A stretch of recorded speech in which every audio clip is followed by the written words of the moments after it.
Welcome back to I Would Like to Have a Conversation. I'm back here with Todd with episode 38. How you going, dude? Great. Everything's going great. How are you? Yeah, good. We had like our hottest, well, not hottest, we had a very hot day yesterday. And the kids are home, so we got out and did everything before 11 o'clock. So we took the dog for a walk, come back, had a water pistol fight, went to the shops, got this big donut place where they have loaded donuts. We got a donut. Then we come home and just stayed inside for the rest of the day. You guys would be freezing, wouldn't you? Yeah, it's like between 20 and 40 degrees, depending on. So it's like, yeah, that's like zero. Or around zero. Right, yeah, give or take, yeah. So today, we were talking yesterday, and we wanted to sort of chat about identity shifts and how, in the case of like when you make a transformation, you need to adopt the identity of the person you want to become to be able to keep it. Let's say that, because a lot of people can have a transformation. I think of like those F45 challenges or beach body challenges back in the day. I'm pretty sure they're still a thing, but where people make these huge transformations that they just don't stick because they haven't adopted the traits, the personality, the values of that person they just transformed into. Which is like, it does come back to that whole thing of we keep talking about, which is like from the book Bunters. Don't jump in a race you don't want to be at the end. I'll go first and sort of share like one of the big things for me when I became a dad is like I was like bullish on the idea because I was coaching parents for so long and they would use kids as an excuse on like, it's hard to train. I've got kids. It's hard to eat paleo because I was a paleo nut job back then. It's hard to do paleo because I got kids. And I was like, just throw the stuff out. The kids need to eat healthy as well. I was always that kind of coach. And when I became a dad, I think I had it in my head I needed to be that person to prove that it could work. And it took me on lots of trials and errors and like lots of failing and burning out, trying to fit like 2-hour workouts in with a kid that never slept more than 2 to 4 hours. And just kept cooking myself. I was a stay-at-home dad too. So like I had to look after the baby. I couldn't really leave him upstairs while I went downstairs to train. So everything had to change and I had to make a big identity shift for myself where I was like, I'm a dad first. And then I used my training to facilitate that, not the other way around, which took a while for me to come to terms with. But once I made that change and changed everything around what I needed to do for that, results were more like kind of effortless, not easy to a degree, but everything just sort of started flowing. That's my big thing. There's like other identity shifts I've had to make multiple times over and we can talk about it, but I want to talk about your big shift from when you lost your weight. Yeah. And now that you talk about this, mine, I feel goes back even further. I had my identity was wrapped around being an athlete. And I, as a Division III basketball player, I heard people speak of like that last game that they know that they're ever going to play. That's going to be a competitive game. It's going to be with your team. And I didn't realize how hard it was going to hit me. And I believe for a while I was lost. And I didn't have all these, I didn't have this skill set. I didn't have this awareness around identity, but when you're done with it, I was trying to hold on to it as much as I could. But I really, to a degree, lost it and lost myself for a very long time. I was still working out here and there. I was kind of paying attention to, what I was eating, but then I became a business owner. And that's one identity I still have an opportunity to step into on a deeper level. But that's something I resisted for a very long time. And then when Stacy was pregnant, right around that time was when I was going through, things that I've mentioned before, but my depression and stuff. And I had packed on an additional 40 to 50 pounds, depending on where I sit now. Right. So I'd gotten up to 260 pounds. And at that time, my identity was around being a craft beer guy.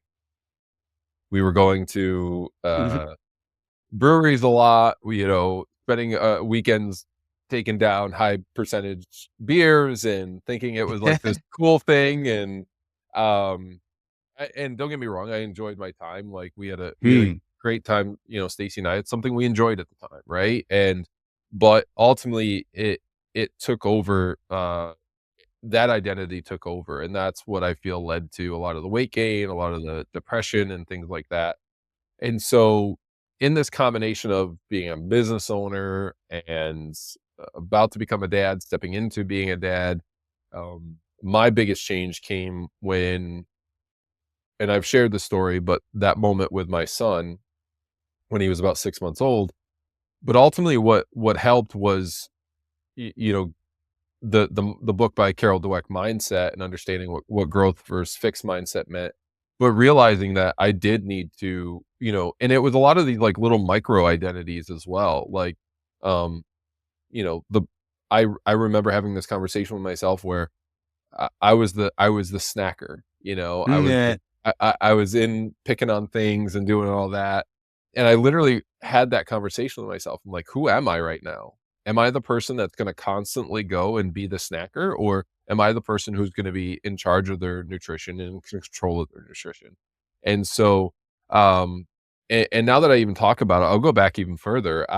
Growing up, Mhm. I must have had a really high metabolism, which I think a lot of us do. I was always exercising, working out, playing basketball, playing some kind of sport, but I could eat a massive amount of food.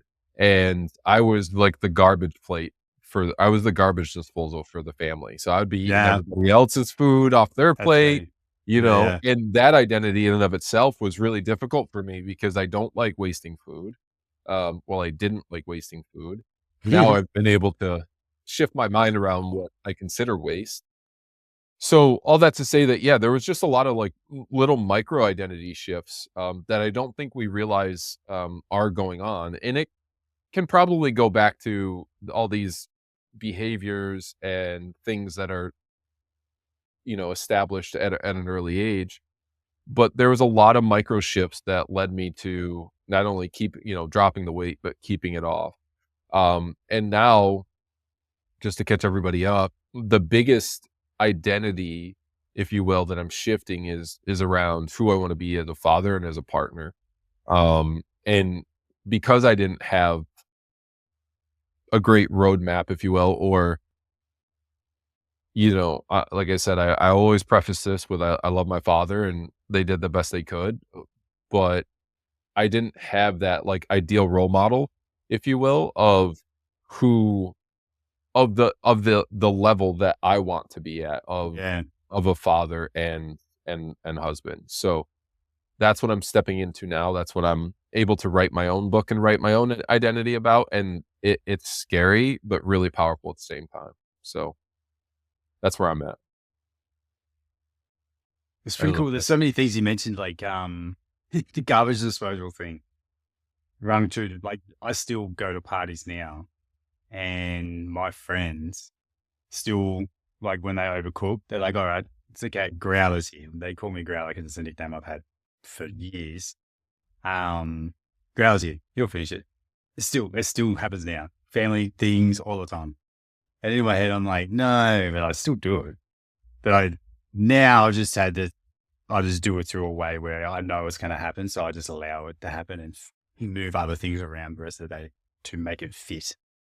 But yeah, it's kind of when people have tried, when I've talked to people about health and fitness transformations or they want to lose weight or whatever, and they never made a stick. Like I've tried so many things, diets just don't work for me, or calorie tracking doesn't work for me, and going to the gym doesn't work for me. It's all this kind of stuff. It's because you're still holding on to, well, you're full.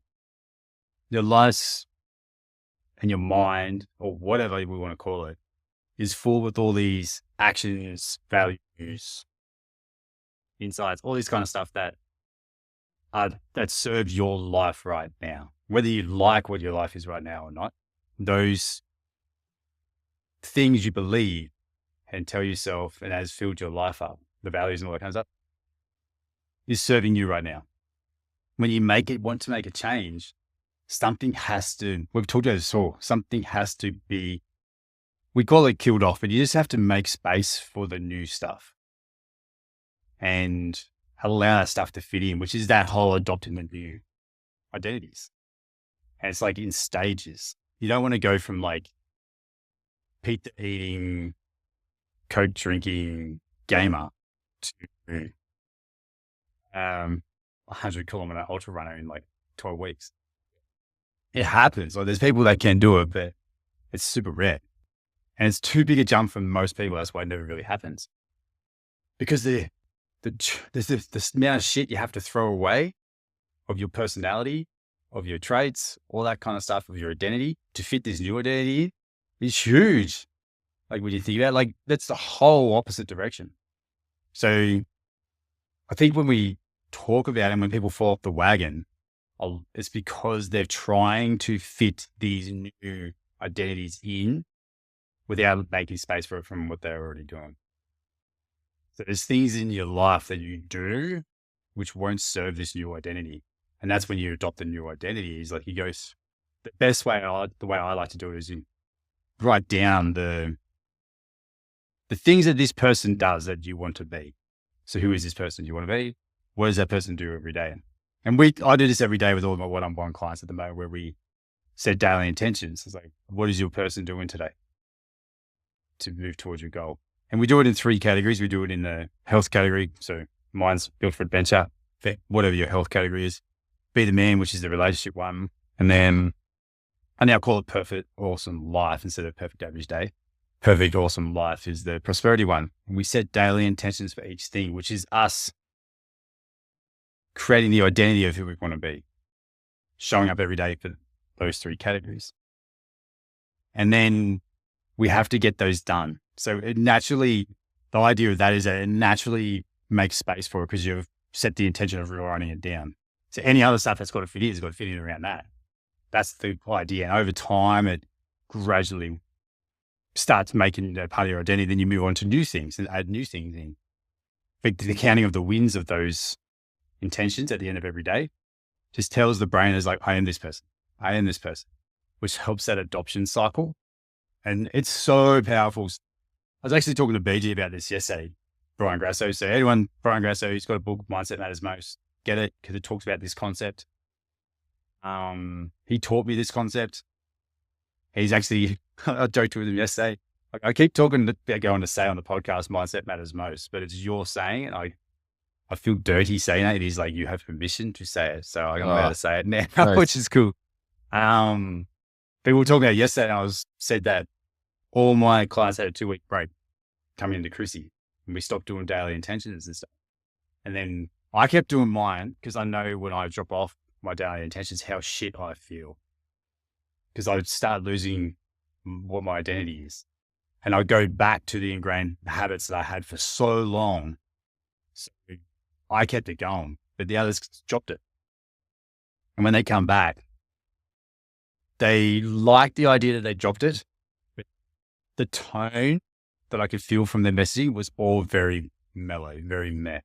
Yes, it's Christmas time. It's stressful for parents anyway, but they just didn't feel really good. And then we started doing it again. And then already within a week, the calls I've been having with them, they've just been more upbeat. So it's such a simple tool.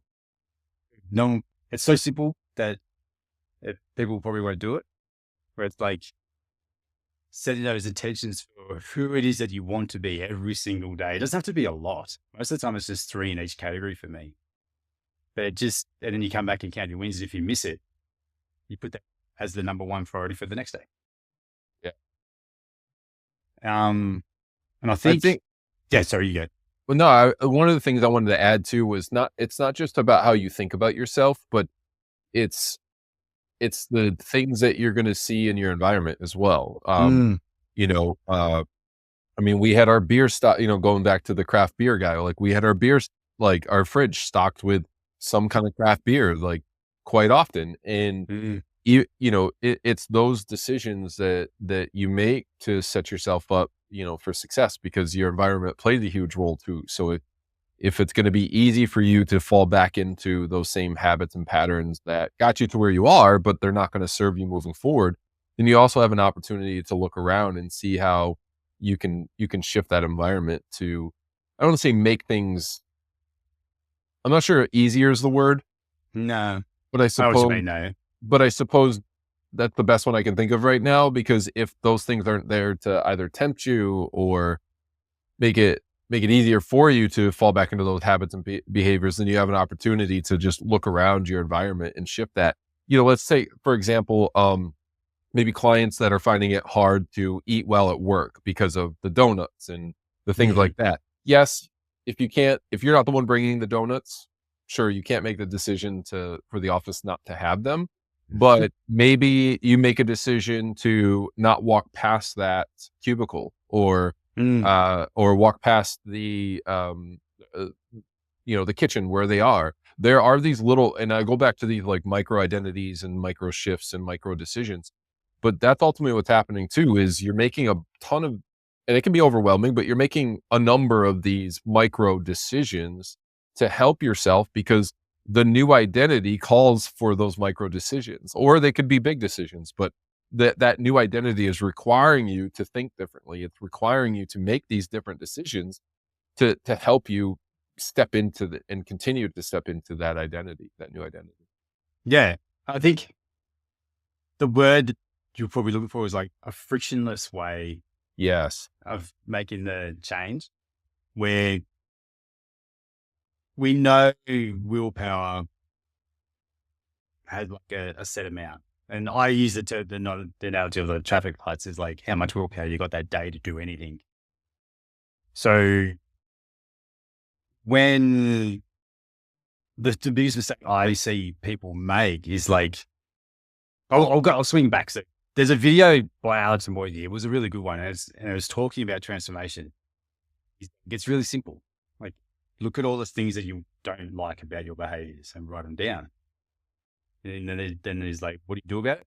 Do the complete inversion of what those things are. So he's like, to this, what is the things you don't like? What's the complete inversion of that? And a lot of times when that happens though, it'll be like, don't drink soda. Don't eat the chocolate at work. Don't do this, don't do that. As soon as you put don'ts in front of it, the first thing you're going to think of is like, oh, I'm going to have a soda. I'm going to have a chocolate. It's just constantly on your mind. And using willpower to push back against it will work for a while, but you're only like one red light away, which is the traffic light, like the most stressful day. We're just going to eat it anyway. I still do this now. Like if I'm a true red light, I will go get an ice cream. Always. Because we're emotional eaters. We want to feel good. So we'll eat foods that one of the easiest things to do. Yes, I know I should probably go meditate or breathe or play with the trees or something, but I still go that way. And it's just having tools in place that allow you to do those things where you know that you're going to fall off the way. If you go into the mindset of when you're creating these changes or these transformations in your life, adopting new identities, it's not smooth sailing, which we talk about as coaches all the time. It never really seems to stick. Everyone wants it to be smooth. It's not smooth. So if you go into it with the idea like, yeah, I'm going to fuck up, but I need a tool that allows me to fuck up, but still move forward. And that's where that concept of the safety net come from when I started coaching online. So it was like, yeah, everyone's good when their life is good. When everyone's a green light, everyone can crush it. That's not hard. That's actually easy. There's not a badge. I actually don't think that's a badge of honor. Right. If life is awesome and you're crushing it, fucking cool. That's real. It is good. Do that. But I'm more interested in like when your life is shit, what are you going to do? What are your shit life behaviors, your red light behaviors? And that's the identity shift, I think. One of the things I'll just compare to healing, like, so treating people in chronic pain. I think a lot of people want it to be very linear, right? They expect that every day, and we do to a degree expect that there's progress every day, but there's going to be flare ups. There's going to be days that you overloaded, and it's gonna be symptomatic. And that's the biggest thing that I'll share with them on that first report of findings visit is I'll say, hey, listen, we want it to be like this, but it's going to be more like this. Yeah. So we want the trend going that way. But there's going to be days where you're going to feel like you're starting over or you're at, square one. And I can promise you, you're not. But at the same time, I get it, and to carry on the analogy, we've been this way for so long, right? Yeah. And so to expect that everything is just going to be one step at a time, and just speaking to what you spoke to, there's going to be times where you're going to want that ice cream. There's going to be times that you're going to want whatever it is, insert. But still part of that micro decision is, okay, well, this new identity, what does that person do? Do they have 4 pieces of pizza or 2? You know, like, do they Yeah. have a piece of pizza and a side salad? Those are all those steps and shifts that can be really profound, but because they don't maybe create massive immediate change or have the same dopamine hit or, Mhm. then like you said, like you had said earlier, it doesn't seem to stick. So, Yeah. I think it's like I'm hating on social media this week, but I think it's like the social media thing. It doesn't look that sexy when you say like 80% of the time I eat pretty much whole foods, and the other 20% of the time I eat ice cream and shit. And I train just enough to get what I want and do about 7 to 10,000 steps. It doesn't look that cool. It doesn't sound awesome. It's like cool, yeah. but if you go full hog into whatever it is you're trying to do, like the massive transfer, but really, really strict diet. Like I've got a mate doing Spartan, he's doing carnivore at the moment. And I'm hoping that Ooh, he's listening to me and starting to having some more carbs. Like he's lost weight, which everyone does on carnivore. Like I'm not saying that it doesn't work, but it's not a performance diet yeah. technically. And I'm gonna the carnivore people go. There's 6 listeners. It might be one. I'll reach out. But the it doesn't. People want it to be a challenge. Like I think I've talked about it a few times before. Where do you want to place your challenge? Or where do you want the challenge to be in your life? You got a challenge over here, like for example, like us with Theo last year and juggling his neurodiversity, going through assessments, trying to get all that stuff and the government support and all that kind of stuff. That was our challenge.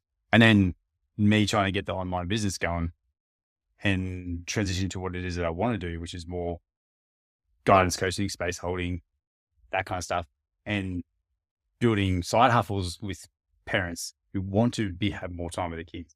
That's what I like. So trying to figure that shit out, that was the challenge. So my training and nutrition and everything was not a highlight reel. It becomes like I would, if I was sharing with anyone, it would be like, hi, yeah, there's nothing really special there. I'm like, no, I don't want a challenge there. I don't want it to be hard. Right. So it's kind of like when you go on the transformation and you want to make a change to wherever it is you want to go, really look at it and say, do I want to make the challenge here? Or have I really already got like something challenging already going on? It's something really hard. Like for Kat, she's just transitioning into a new role where she's going to have 3 staff members under her. And right now she's gone back to the gym. She can't train her. Never been able to. So she's gone to sign up to a gym, started eating better again since come back from holidays, all this kind of stuff. And I keep sort of planting the seeds. Like, does this feel, if easy, it's good.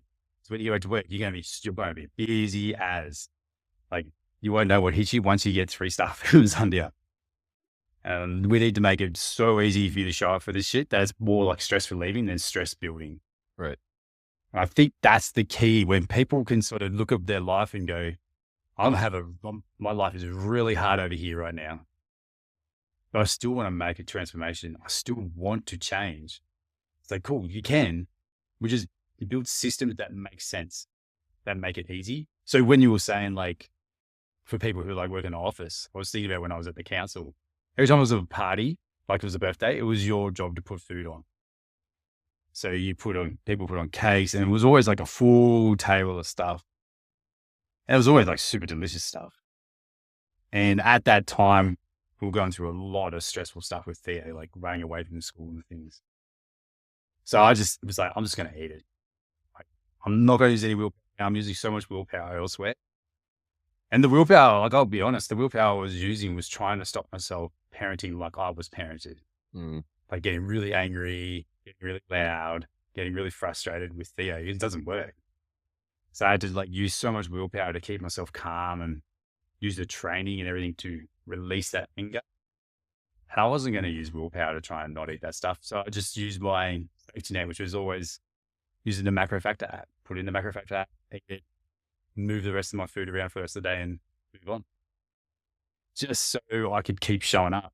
There's not a failure point because it's really, I get really upset when I have like clients who have like something so stressful in their life. I just had a dad, he finished at the end of last year.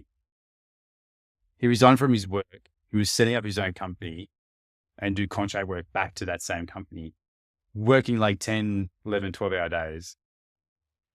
Every time he caught up, he just felt bad. I go, I haven't been able to do any training. I haven't been able to do this. I haven't been able to do that. I've had to look after the kids. I've had to work. And I've been walking the dogs. And in my head, I'm like, they're all like 3 really awesome things. I'm like, that's all really cool. And you're still getting results because we've been able to figure out this thing. I think it played on him so much, he ended up leaving. Because he's like, I'm not showing up the way I should be showing up here. And I should have probably communicated that better. And I felt like I did, but it was probably a different way I should have said it. Or there's nothing I could have said. Right. Because it's just something that we have maybe from social media or whatever. When you make a transformation, it has to be like an insane thing. When he's having so much challenge over here, he wanted to make this challenge here, couldn't figure out how. So I just gave him a system that allowed him to get results where it felt like he was doing nothing while he was doing this really hard thing.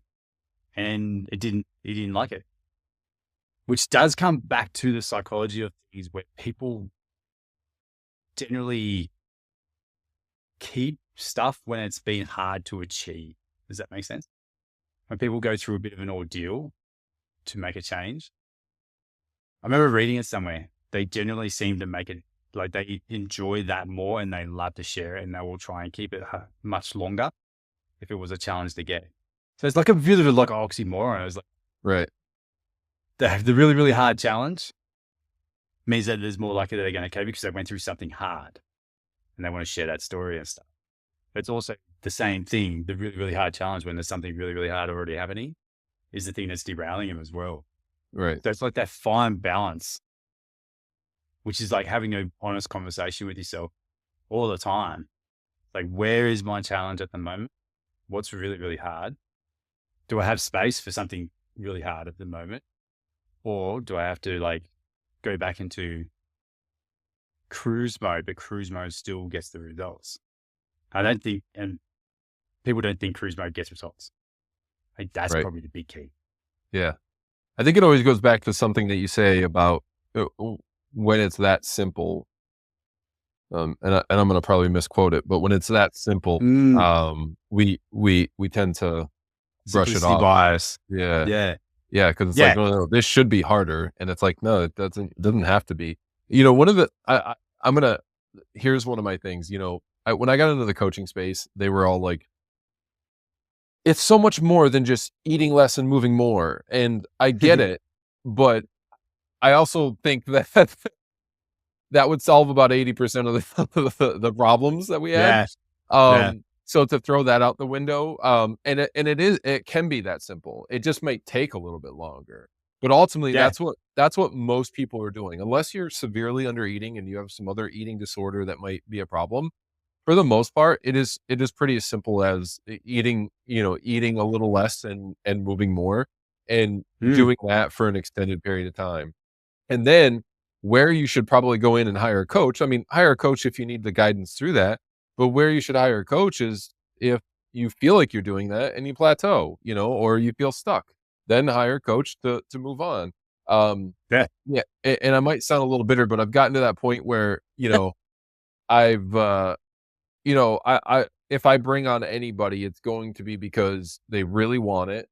And then they're okay with doing these things over and over and over again, you know, because that's one of the things I don't think I communicated well with certain people is that, listen, yes, this whole identity thing, it needs to shift. But at the same time, if you're not willing to do these very basic things, which is, eat, like you said, 80% of the time off this, I don't want to call Yeah. it a meal plan, but, this meal guide that I give people that is really simple. Like if you can't do at least 2 meals out of the day, um, then something's going on, right? Because you're just going to fall back into those same patterns that weren't serving you or that got you to where you are, and that's not going to get us anywhere else. The other thing I wanted to say, this is going to be funny, but it makes me think of the scene where Ricky Bobby's dad is like, he comes back to the family and then they're out to eat and he just wants to screw it up because it's going so well. So he goes outside and he's like doing something in the middle of the street and they're like, "Why are you doing this?" He's like, "I don't know." He's like, "I can't just like be happy and enjoy myself," or something like that. That's what it makes me think about. It's like people are willing to give up on, like you said, like something so simple, because it may not be hard, but maybe because they just don't understand that it can be that simple. So Yeah. I think Dan Co has like this graph, like an image, like a circle, has like all these dots in it, and it's like hundreds of dots. And like what you said, move more, eat less. I am bullish with that concept of like, yeah, that's what it is. They're like, oh, there's so many other things. I'm like, no, that's a next level down decision. The right. top decision is eat more, not eat more, move less. Yeah. Move more, eat less. That's the top. That's decision filter one. And then you go into this circle and there's dots everywhere. The journey through the dots is like the different obstacles that come up for each individual person. And that's when it gets individualized. Right. But the high level concept is that. And I think that's the problem. Like, yes, there is other stuff that has to be said, but that is the concept. It is what it is. And then I think it's the cool part. That's the fun part, is like you go into this circle, you got to get through the other side. Let's say it's a maze. You got to get through the other side. The way you go through the maze is going to be different to everybody else. Because of your gluten stuff, because of your dairy stuff, because of your family stuff, because of whatever. It'll change all the time too. The dots will move and you'll have to change and adapt. And that's the cool part, because you're tooling up and making your way through in a way that makes sense. But yeah, the overcomplication of stuff that we need to do to make these changes and I was guilty of it. I love complicating things. Yeah. Like I love the tech. I love the technology. I love all this really deep work. And then I come back to it. I'm like, it really is just this. Just do this simple shit. I used to track HRV religiously. I don't do that anymore because it's like, all I got to do is rest more. Like it's stuff I Right. already know. So when I think it takes someone to go and try the really complex shit and get results and lose it. Right. And that might happen a few times. And this is an analogy in business as well. But this might happen a few times where you start a business and you lose it. You start a business and you lose it. I can't remember what book it was, but it was like companies in Silicon Valley or somewhere. I can't remember where it was. It might have been Google. I don't know.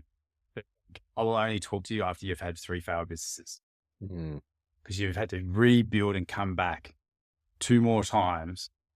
You've learned all that stuff and you know what failure is like. You've got the knowledge and skill, rather than someone who's got the results and never had any battles, so to speak. The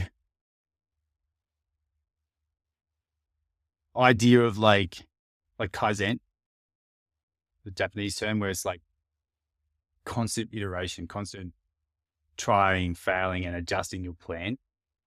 If you go into the mindset of whatever you're trying to do and this is what I like about Dan Co. You set a goal, shoot for it. When the obstacle comes up, that's what you got to learn. That's the tool you got to fix. And that's when you go find a coach to learn faster, or go do it yourself. Right. And you fix that problem. And cool. You got a new tool. You pass it on to other people, teach other people, tell other people, write a book, whatever. Then go to the next thing, next obstacle. And you just do that. Keep all these obstacles will come up, which is a good thing. And they just become problems that you need to solve, which fills up your toolbox with more useful tools that you can pass on to other people. I think that's why when people go through a big transformation, they become coaches. Because like, I've just had to go through so much stuff and learn new things about me and new tools. I want to pass them on to other people. It's just natural. Yeah. Same with businesses. The natural life of a business person, I believe, most of the time, is they start a business, they get success, they want to teach. So that other people don't, they want to share the mistakes they made so other people don't do it. That's more what the sharing is. I think if you become,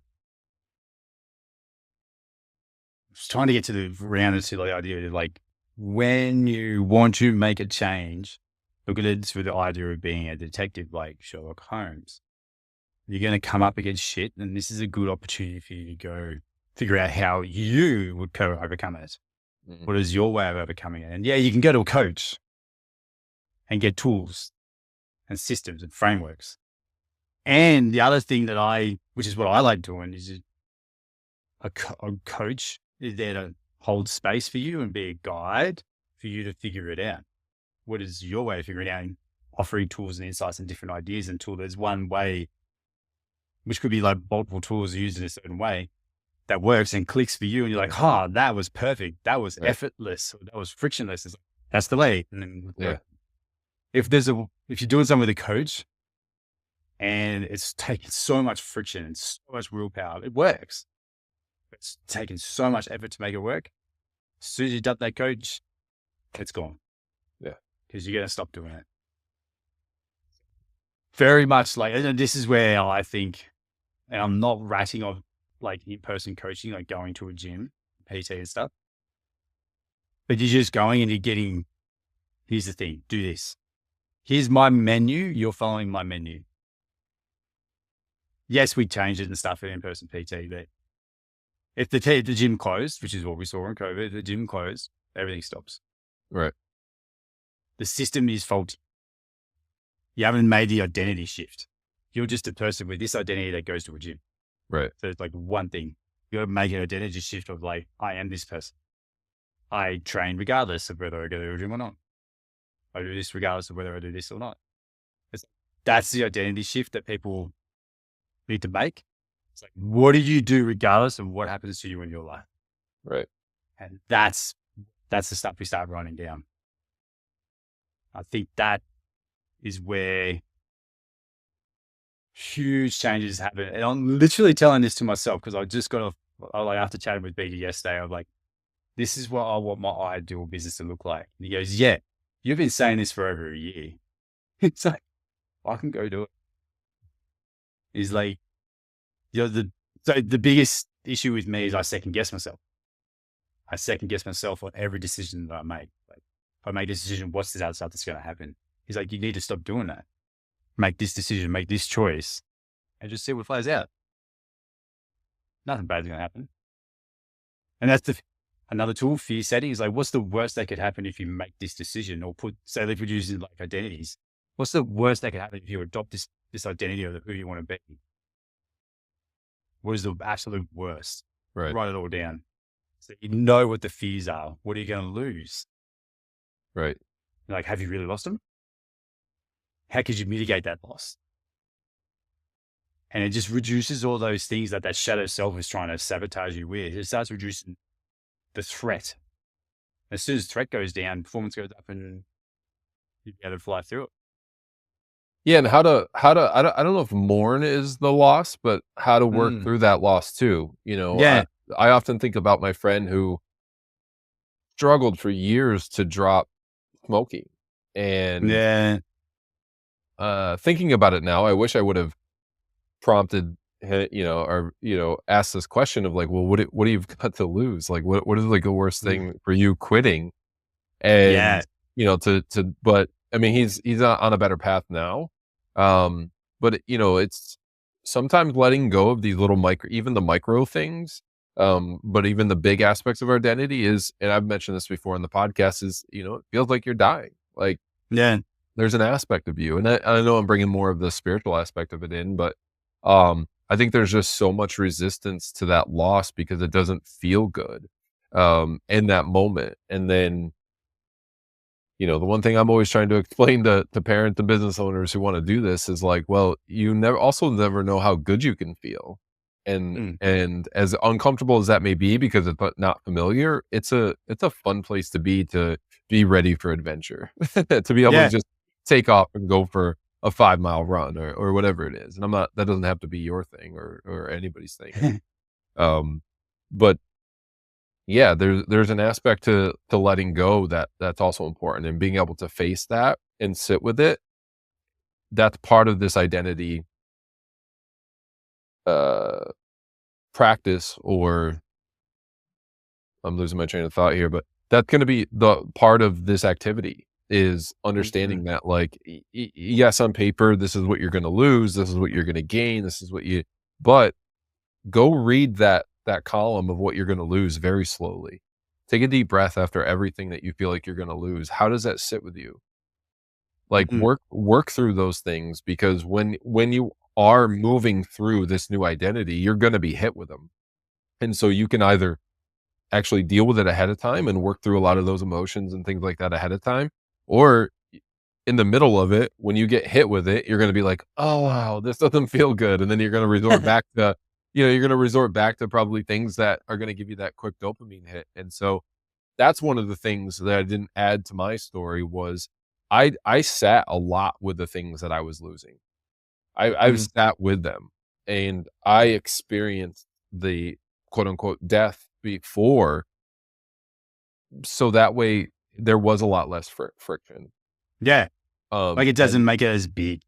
yeah, so when you're experiencing it, or if you're out and you're like, like with me quitting drinking, like, we go to restaurants, we go to bars, like, I thought about the moment of ordering, or not ordering, and not having a glass of wine with my wife out to dinner or something like that. Because in my head I thought, okay, we're doing something together. This is something we enjoy. And I thought about that very deeply beforehand. And so when the moment came, there was nothing. I was not Mm. tempted. I wasn't tempted at all because I had worked through all of those feelings that come up when you're slapped in the face with those decisions. So It's something else kinda I thought of. yeah. And I think there's something you said, like, the once you understand your shadow self, which is that down nature, free nature story stuff, the behaviors you want him to change because you want to adopt a new identity is your free nature. So that's the hero version of you. That's the stuff we want to do. So that's always exciting to talk about. That's fun. It's like, yeah, it's gonna be sick. The bound nature stuff, there's stuff in there. Like, this is why I'm so big on it. When you write that story, that letter to your bound nature self, the behaviors you've had that got you to where you are a tool that your bound nature you is using to protect you. So once you understand that, it's not as hard to, Mm, you're just saying, I will need you, but I don't need you right now. You're not saying no. You're saying sit aside. So those things like alcohol for me, now my conversation with it is like, do I feel like having it? And I don't. Like, but I have the 0% beers. When before I didn't touch them, I was like, I can't because that's going to make me go back. Now it's more like I can have the 0% beers. It's fun. And I still get that nice, relaxing feeling with Kat when she has one. And all those kinds of things is like giving you back control. Because so much for me is like everyone, especially locally, everyone knows there's just so much willpower.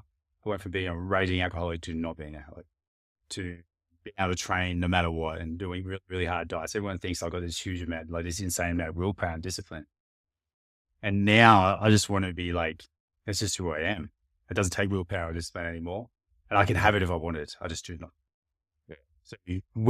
So you do two columns. So we'll leave it because I know you got to fly. So it's like the two columns, what are the behaviors you want to change? Or you do what are the behaviors that you want? Whichever one makes more sense first. So your heroic version of you, what does that look like? What are all those behaviors like? What does that person do? And then what is the stuff you do that takes you away from that heroic version? Sometimes that's easier because some people were like, I don't know what I'm doing wrong. But as soon as they know that the stuff they want to do, they're like, oh, I know it's that. Got it. once you get those 2 columns, it's like, cool, there's your daily template for what you need to do to be the best version of you. Figure out the mini pro elite versions of that, which we've talked about in podcasts, a 5-minute version, a 10 to 20 version, and like the best thing you could do for it. Like stuff that the 5-minute version is just to make it easy for you to win.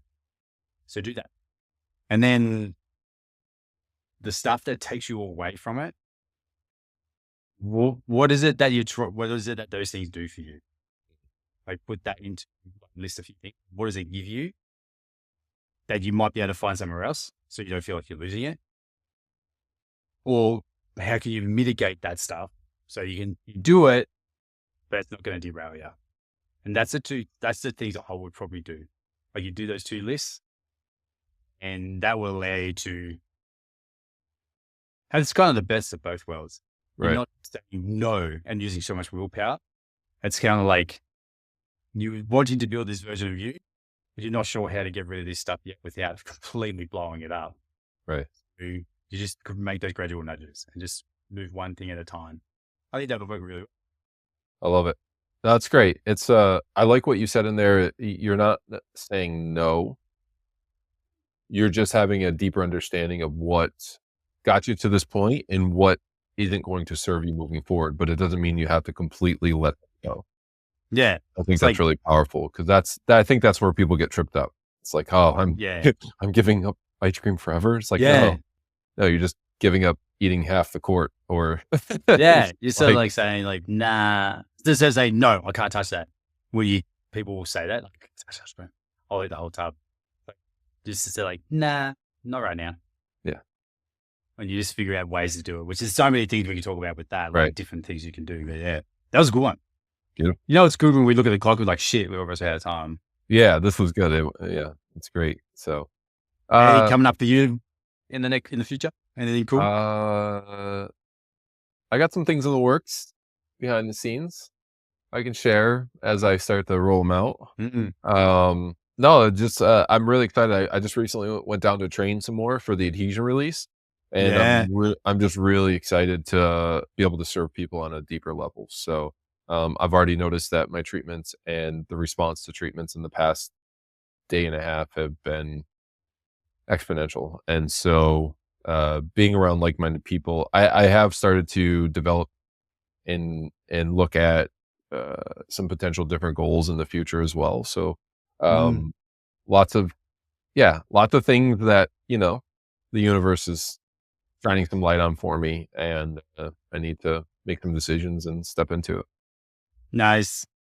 I know it's very vague, but no, it's good because I know it's sort of secret squirrel business at the moment. Yeah. I signed up for Spartan. Geez, the prices of that have jumped since COVID. So signed up for the trifecta, it was like nearly $600 for a race, which is bonkers. But anyway, so that's signed up for that. It's only like 5 weeks away. Still recovering my hip. Nah, hip's good. It's my Achilles. I jumped training I think I told you, I jumped training too quick towards the end of last year. I just felt good. I just kept going. And then the load got too much and I couldn't walk down the stairs. Achilles just got overloaded, so close to Achilles tendonitis. Oh.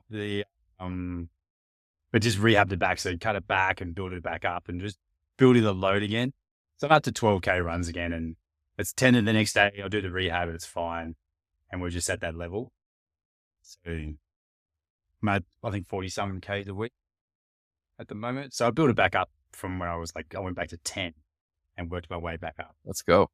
So yeah, looking forward to that. I know Strava is not super accurate, but last year I did the beast at the trifecta at the same time. I feel like that was at my fittest then. And I'm just below that this year. So I might be able to pass it and go again this year, even after the setbacks, the multiple injuries last year. So that'd be fun. Looking forward just to getting out on a race. Really. Yeah. Haven't raced since this time last year. So that's what my last week was. I was just planning out races for the whole year, doing a high rocks, do a Decafit, an adventure race, and probably 2 Spartans and a Tough Mudder, and just have it laid out throughout the whole year and try and knock it over. Let's go. So that'd be cool. So I will tell you one thing. I have a patient who is doing the one in Hawaii Yeah, nice. in 2026. So I was like, you know what? Maybe we go to Hawaii in 2026 to do this. So Do it. Like I've been looking at the Hawaii one because it's around the Jurassic Park filming site. They run literally around that area, and I was like, I want to go so bad. Like I'll die because of the humidity, but it'll be good. we'll see. All right, man. It was Awesome. good. See you, everybody. Bye, everyone.